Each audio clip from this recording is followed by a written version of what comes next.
Hey y'all, I am back with another video. This one is about dating, a topic I think we should talk about more for a couple reasons. One, because as young black gay men, we often are not given the tools or the knowledge of what exploring our sexuality looks like, or how to be prepared for some of the sexual experiences that we may have.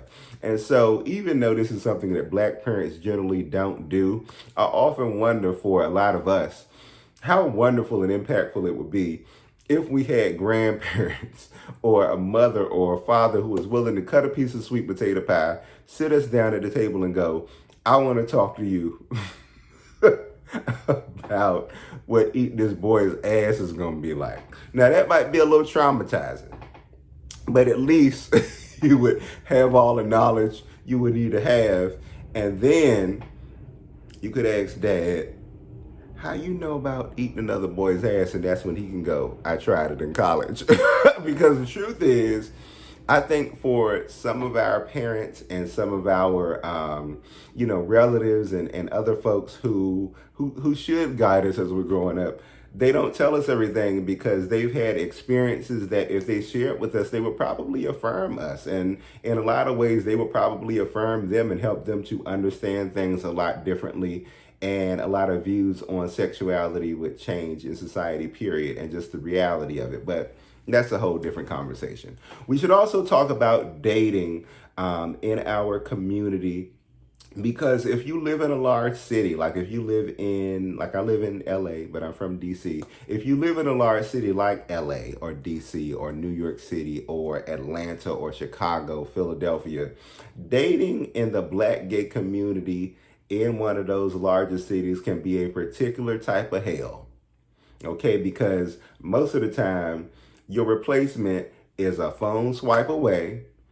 And it's a lot different than it was back in the day. Like when I was growing up, dating in my early, in my adolescence and early adulthood in the late 90s, early 2000s, it was a lot easier to date long term and have more meaningful relationships, even if it didn't develop into anything, because everybody wasn't gay. Like everybody wasn't openly gay.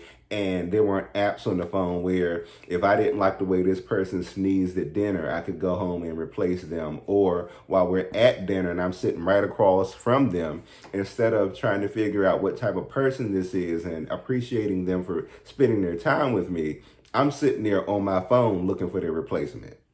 And that's the mentality of a lot of men in our community.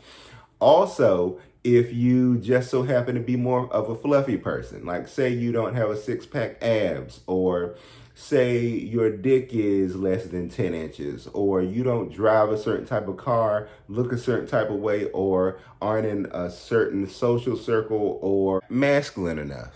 That's a huge one. There are other black gay men who will not date you for those very shallow reasons.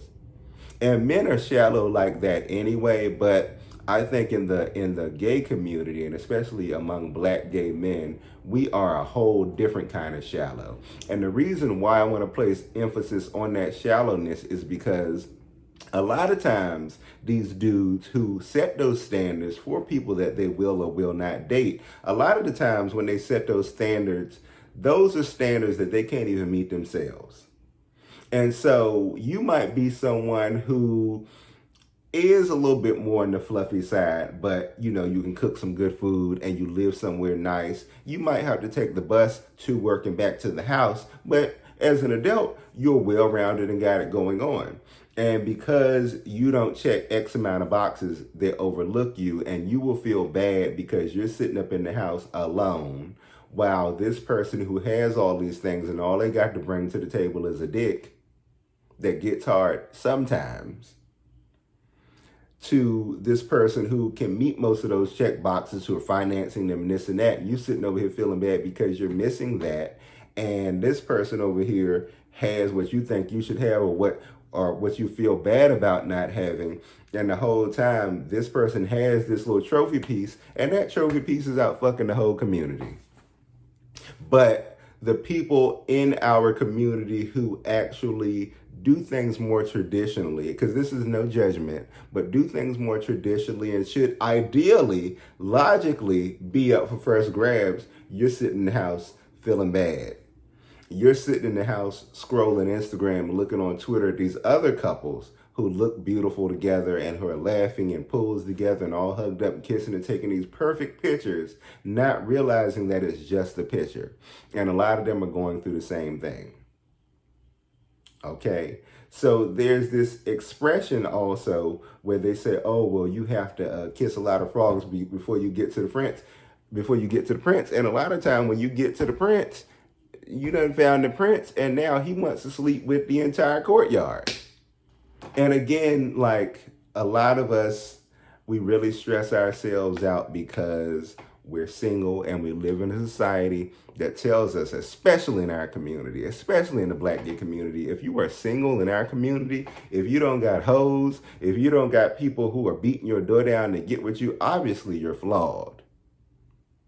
And if you're not flawed, it's because you don't have these things and you walk around and you feel bad about it and you allow that to affect your self-esteem, and you cannot do that.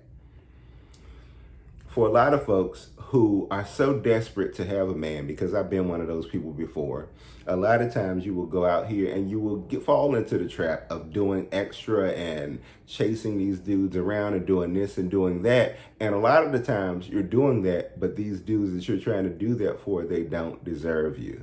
And that can be a hard thing to hear, but a lot of the times these people who you want, they don't deserve you. Okay, so I just wanted to put that out there. A lot of folks feel really bad in our community because they don't have anybody to date, because ain't nobody checking for them. That's cool. Your duty is to accept that for what it is and work on being the best version of yourself and do other things that make you happy.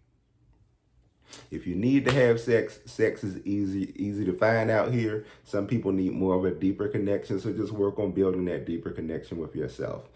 And I know that's very practical advice. Those are very practical ways of looking at things, but at the end of the day, it is what it is, and you can't worry about it. You have to be the best version of yourself for yourself, whether you have somebody next to you or not.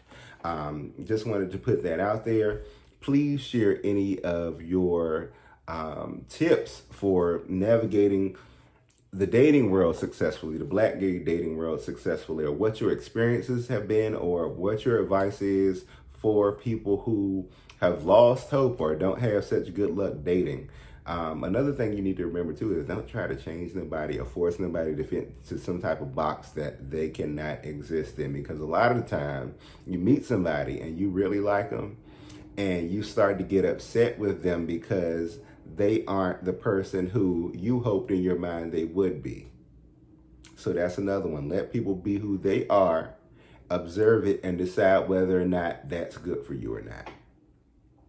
Okay? So anyway, just wanted to put that out there. Please share your experiences. Also like the video, subscribe to the channel, turn on your notifications. And if you're not following me on Instagram, come over to Instagram and follow me at Samson McCormick. Thank y'all for watching, and I will see y'all next time.